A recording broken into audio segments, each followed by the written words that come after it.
It's my. So, you guys all know, if you saw my first video, that I said I will do model train videos. And I have not done model train videos yet. So it's like, I don't know how late it's like 9 or something. But this is like the first part of like, 4. Today we're going to be discussing my my 1935 railroad collection magazine. My railroad stories magazines. These, if you're wondering, how did you know this and stuff? You dumb thing. Just, yeah, if you, 35. This is the oldest out of all, and we're gonna look at all of these, all of the 3 right here. So we'll start off with the first out of all of these in the beginning. Here, the railroad stories, the world's 3 greatest railroad wrecks. Now, already on all the backs of these, just know we're gonna see Camel and Lucky Strikes ads. We'll likely see one Lucky Strikes ad today. So, if you look through these, they have really nice illustrations, like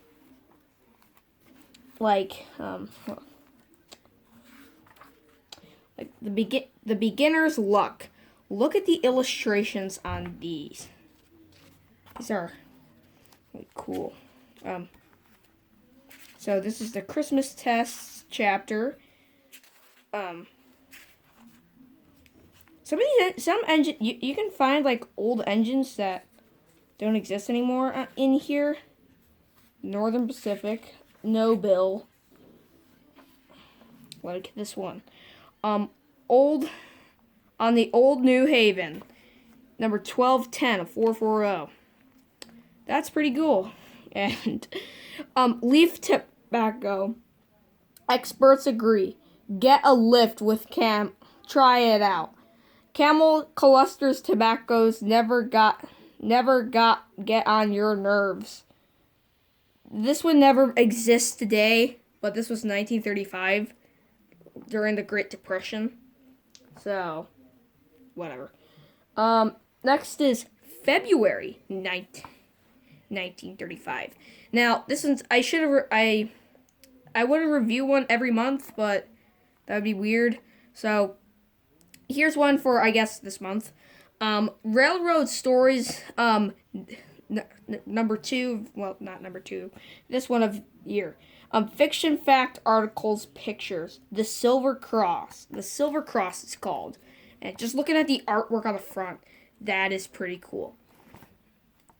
You can look right here already. As soon as we flip, we see this old design from a 0880. That is amazing. And look at, if we go to like the first page, we got all like an old typewriter ad. And we got the greatest engineer in the world. It says the last great locomotive graveyard, known as the junk pile. It's on 2. I'm not even gonna say it. An old abandoned Union Pacific engine gets set out among the sagebrush in Oregon. It's basically Union Pacific number 65. But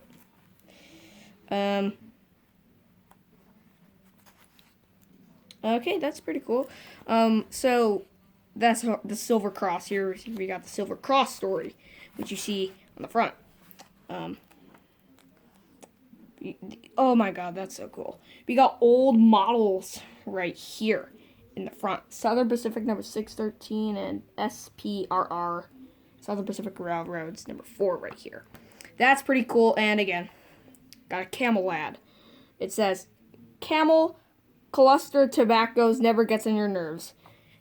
It does, and destroys them. If this is okay. Railroad Stories magazine, March edition. The Streamline comes to town. This is the time. This is so cool because this magazine was released at the time when Streamline was becoming a thing. Like, here's a normal engine right here, and then you got the streamlined engine right here. That's pretty cool. And on the back, you get your first Lucky Strike cigarettes ad. It's toasted. Lucky. They taste better. Oh my gosh. Oh my goodness, that's so cool. Look right here, and you get the Commodore Vanderbilt. This thing, I didn't learn about it. I didn't even know this thing existed. And the Penzi R1. You might say, that's a ZZ1 or something. No, it's an R1. Look it up. And we even got a songs in here. Wait, what? That's pretty cool. The Boomer Trail. Boomer. Boomers are probably watching this reading this Boomer thing. This magazine. Back then, trains like, and guess what? You already got the Lady Baltimore. Well, guess what? Back then, like, trains like these were like Teslas, are like the Tesla of 1935. Just imagine a Tesla. Then you got the same thing, like, wow. The thing is, it's funny that this thing is from March 1935, and there's a Lucky Strikes, so, yeah. But, here we go. Our full part 1 review of the Railroad Stories magazines. Next part, we will do April, May, and June. Stay tuned for that, folks. See ya!